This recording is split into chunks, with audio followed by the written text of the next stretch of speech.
ইফতার টেবিলে নতুন কিছু আইটেম থাকলে বেশ ভালোই লাগে। আজ আপনাদের তৈরি করে দেখাবো ডিম এবং আলুর একদমই ডিফারেন্ট স্বাদের একটি চপ। এটা খেতে যেমন মজাদার, দেখতেও তেমন লোভনীয়। তো চলুন এই ডিম আলুর চপটি দেখে নেওয়া যাক। অবশ্যই বাসায় একবার হলেও ট্রাই করে দেখবেন। চপ তৈরি করার জন্য এখানে আমি দুটো ডিম আর কিছু সেদ্ধ করা আলু নিয়েছি। তো প্রথমেই আমি ডিম দুটোকে আলু থেকে উঠিয়ে নেব। এরপর যে আলুগুলো নিয়েছি এই আলুগুলোকে আমি একটা গ্রেটারের সাহায্যে গ্রেট করে নেব। আপনারা চাইলে এগুলো হাত দিয়ে ম্যাশ করে নিতে পারেন, তবে এরকম করে নিলে আলুগুলোর ভেতরে আর গোটা থাকার চান্স থাকে না। তো আমি সবগুলো আলুকেই গ্রেট করে নিয়েছি। যে ডিম দুটো নিয়েছিলাম সে দুটোকে আমি এখন মাঝখান থেকে কেটে নেব, কারণ ডিমের কুসুমগুলোকে আমি বের করে আলুর মধ্যে দিয়ে নেব। তো এখন এই কুসুমগুলোকে আলুর মধ্যে দিয়ে নিচ্ছি। তো ডিম আলুর এই চপটি একদমই ডিফারেন্ট স্বাদের, কিন্তু খেতে বেশ মজাদার। এখন এই ডিমের কুসুমগুলোকে হালকা একটু গ্রেটারের সাহায্যে গ্রেট করে নিচ্ছি। তো দুটো ডিমের কুসুমই আমি এখানে ব্যবহার করেছি। চপটাকে আরও বেশি স্পেশাল করার জন্য এখানে কিছু মশলা ব্যবহার করব। তো প্রথমে দিয়ে নিচ্ছি এখানে কাঁচামরিচ কুচি 1 টেবিল চামচ পরিমাণ, সাথে দিয়ে নিচ্ছি পেঁয়াজ কুচি 2 টেবিল চামচ পরিমাণ। আমি এখানে কাঁচা পেঁয়াজটাই ব্যবহার করছি। এরপর দিয়ে নিচ্ছি স্বাদমতো লবণ, যতটুকু আলু রয়েছে সেই অনুযায়ী এখানে লবণ ব্যবহার করেছি।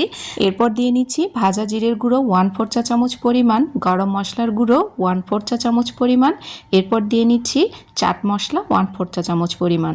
ঝালের জন্য এখানে আমি আবারও দিয়ে নিচ্ছি চিলি ফ্লেক্স প্রায় 1.5 টেবিল চামচ পরিমাণ, কালো গোলমরিচের গুঁড়ো 1/4 চা চামচ পরিমাণ। তো এরপর দিয়ে নিচ্ছি সবুজ ক্যাপসিকাম। তো সবগুলো উপকরণ দিয়ে নিয়েছি। এর সাথে আমি কিছুটা ধনেপাতা কুচিও ব্যবহার করেছি। এখন সবগুলো ভালো করে মিলিয়ে নিতে হবে। সব মিশ্রণগুলো যাতে ভালোভাবে মিশে যায় সেজন্য আমি হাত ব্যবহার করছি। তো চামচ রেখে দিয়েছি, হাত দিয়ে এগুলোকে ভালো করে মিলিয়ে নিতে হবে।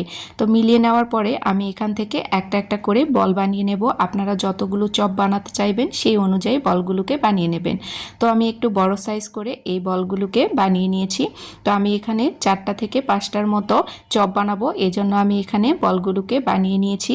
এখন আমি ডিমের চপগুলো কিভাবে তৈরি করব আপনাদেরকে দেখিয়ে দিচ্ছি। খুব ইউনিক, কিন্তু খেতে বেশ মজাদার। যে ডিম দুটো কেটে রেখেছিলাম সেখান থেকে হাফ আমি নিয়ে নিয়েছি। তো এখানে একটা টুথপিক দিয়ে এর মাঝখানে আমি চিজ একটু টুকরো করে কেটে এখানে দিয়েছি। এর উপরে দিয়ে নিচ্ছি সেই আলুর চপটাকে। তো এইভাবেই সবগুলোকেই বানিয়ে নিতে হবে। দেখুন কতটা ডিফারেন্ট, কিন্তু খেতে এটা অসম্ভব মজাদার। আপনারা এই রমজানে একবার হলেও এইভাবে ট্রাই করে দেখবেন। তো আমি এখানে 4টা ডিমের চপ বানিয়ে নিয়েছি। এখন এগুলোকে ব্রেড ক্রামসে আমি কোটিং করে নেব। তার জন্য এখানে প্রথমে একটি ময়দার গোলা তৈরি করে নেব। এখানে কিছুটা ময়দা নিয়েছি আর সামান্য একটু লবণ আর একটু লাল মরিচের গুঁড়ো দিয়ে এটা পানি দিয়ে পাতলা একটা ব্যাটার তৈরি করে নিতে হবে। তো অনেক বেশি পাতলা না, আবার অনেক বেশি ঘনও না, মিডিয়াম টেক্সচারের একটা ব্যাটার এখানে আমি তৈরি করে নিয়েছি।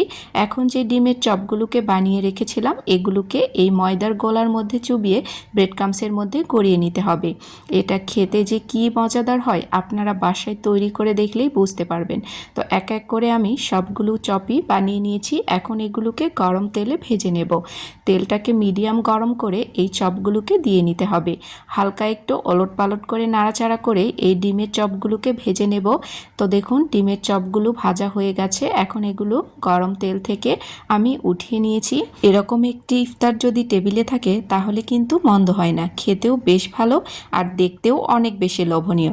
আজকের রেসিপিটি যদি আপনাদের কাছে ভালো লেগে থাকে অবশ্যই লাইক, কমেন্টস এবং শেয়ার করে দিয়ে যেতে ভুলবেন না। এই পর্যন্তই, সবাই ভালো থাকবেন। আপনাদের সাথে আবারও দেখা হবে নতুন কোনো ইউনিক রেসিপিতে। আল্লাহ হাফেজ, আসসালামু আলাইকুম।